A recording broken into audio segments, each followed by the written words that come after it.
Welcome to the second episode of the National Flag series. In this series I'll be covering the history, symbolism and different designs of each national flag, going alphabetically from Afghanistan to Zimbabwe.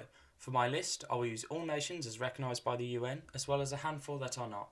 At the end of each instalment I will give the flag a score out of 50. So let's begin today's episode. Albania. The flag of Albania is a simple yet iconic design featuring a prominent stylised black double-headed eagle in the centre of the field of red. This bright red symbolises bravery and valour, as well as the bloodshed during their fight for independence from the Ottoman Empire in 1912, the same year in which a variant of the flag was made official. The double-headed eagle, as well as being a historic symbol of the region, represents Albania's sovereignty as an autonomous nation. We begin in the late 13th century with the coat of arms of the Muzaka family, who ruled a principality consisting of central and southern Albania, as well as parts of western North Macedonia. The bright red features here as well as a double-headed eagle, however in gold. Later rulers of the region would use a similar design to this for their coat of arms. To the north of the Muzaka-controlled area ruled the Thopia family. Interestingly, we don't see that many of the symbols used here continue to the modern day.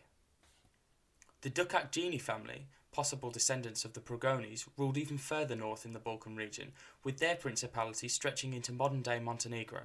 Their coat of arms had a blue field like the Thopias, however included an eagle with just the one head. The House of Kastrioti is famous in Albanian history, mainly for its third ruler Skanderberg, who, due to his military success, was able to consolidate the wider region of Albania under one leader. The Kastriotis used a similar design to Muzaka, with a black double-headed eagle on a red field with a yellow six-pointed star. The League of Lezhë, also known as the Albanian League, was an alliance formed in the city of Lezhë in 1444. Various families and houses related to the Kastrioti were present, such as Thopia and Muzaka. The principalities would remain under regional control, however large policies would be settled by the League, which used a similar shield to the Kastrioti. The long-lasting Principality of Mirdita occupied much of what is now northern Albania. At its height, it included 12 bajraks, and was characterised by its repulsion of Ottoman rule. Today it is considered a stronghold of Catholicism and Albanian nationalism. A golden single-headed eagle was used, with the iconic red background. On the right is the flag of one of the 12 bajraks, Kastrioti. It was unfurled by the chieftain in 1878, during which he promised to defend his bajrak with honour. Established in 1912, the Provisional Albanian government were the first to use the design, very similar to the one that we see today. Following the Treaty of London in 1913, which ended the First Balkan War, Wilhelm was declared Prince of Albania, although referred to as King. The short monarchy lasted rather poorly throughout the duration of World War I and its aftermath, collapsing in 1925 when the Republic was founded. The central eagle is far more elaborate in this period. We can see the continuation of the double-headed eagle as well as a darkened and richer shade of red. The constitutional monarchy was founded in 1928 under King Zog and was largely supported by Fascist Italy until 1939. The eagle is stylised in a similar way to the current design. This flag, established by the invading Italians at the beginning of the Second World War, is possibly one of my favourite flags of all time. I think that the central design is spectacular and the black works extremely well against the red. The fert at the bottom is the motto of the House of Savoy in Italy, and is believed to be an acronym for Treaty and Religion Bind Us in Latin. After the Italian armistice with the Allied powers, Albania came under German rule for little over a year. They chose to reinstate Zog's flag more so as a temporary design that replaced the Italian one. Undoubtedly a communist state, the 37th government of Albania officially dethroned and exiled King Zog.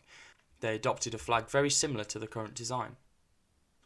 Now more obviously a member of the communist regime within its symbolism, the flag used the outline of a yellow star above its central emblem in order to make a distinction between its current state and the past. All under the same flag and effectively the same government, the country had numerous name changes in this half-century or so, hence the brackets. Which brings us to today and the current design, a bright field of red with the iconic and historical black double-headed eagle. The flag uses an aspect ratio of 1 to 1.4 by law, which essentially is 5 to 7, relatively square for a modern flag. Finally then, as you can already see, the flag scores highly on the basic principles of flag design metric. I have given it a 6 out of 10 for simplicity. This is mainly penalised for its central eagle, however not entirely, as it is a stylised and simplified version. It has to score highly for meaningful symbolism, as we have seen many reoccurring instances of the black double-headed eagle atop a field of red. Of course, full marks for basic colours, thanks to a striking and unique colour combination of red and black. Red is a common theme throughout the Balkan region, and Albania adds their own twist to this with the black of the eagle. Despite a lack of text on the flag, that eagle does count as too complex a symbol. However, I think the flag is so brilliantly designed, it deserves a 7 out of 10. Thank you for watching the second episode of the National Flag series. Today was Albania, and coming up next will be Algeria.